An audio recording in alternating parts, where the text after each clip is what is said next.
About cannabis on the internet. What is the harm in taking cannabis? Let's learn more about cannabis first. Cannabis smoking mainly involves cannabis buds and leaves. Yep, cannabis buds and leaves are plants and botanicals, so they should be harmless. Not all plants are harmless. Heroin, also known as white powder, is derived from the opium poppy.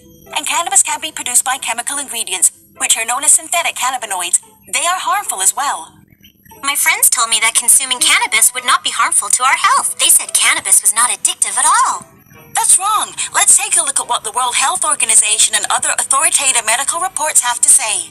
Cannabis can enhance our senses and make us feel high. The initial harm of cannabis may not be apparent, but it is proven to be addictive. Cannabis can also lead to psychosis, hallucinations, depression, diminished concentration, as well as brain damage to adolescents. It can even cause amotivational syndrome. What's that? You would lose interest in things that you are usually interested in, like food, video games, dressing up, and dating. Cannabis will make you apathetic to everything. Cannabis legal in a few places? We have learned a lot about the harms of cannabis in another video. If taking cannabis causes so much harm to our physical and mental health, why are there debates about the legalization of cannabis in some places?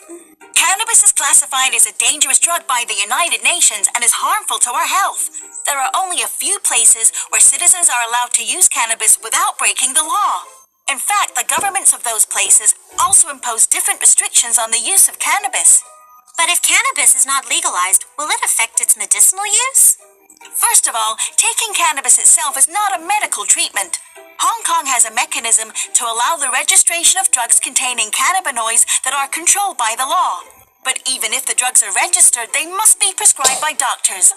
Indeed, there is medicinal use for many strictly controlled dangerous drugs, such as morphine and tranquilizers, but it doesn't mean that they should be free of control because of their medicinal value.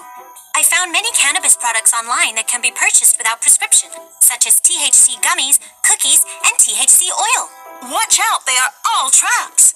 In Hong Kong, trafficking and illegal possession of cannabis products, including bringing them back from abroad into Hong Kong or shipping them back to Hong Kong through online purchases, are all illegal. If you have doubts, don't buy them. Taking cannabis is also illegal. Visit the Narcotics Division website and follow narcotics.divisionhk to learn more. For any drug problem, call 186-186, WhatsApp or WeChat 98186-186 to seek help.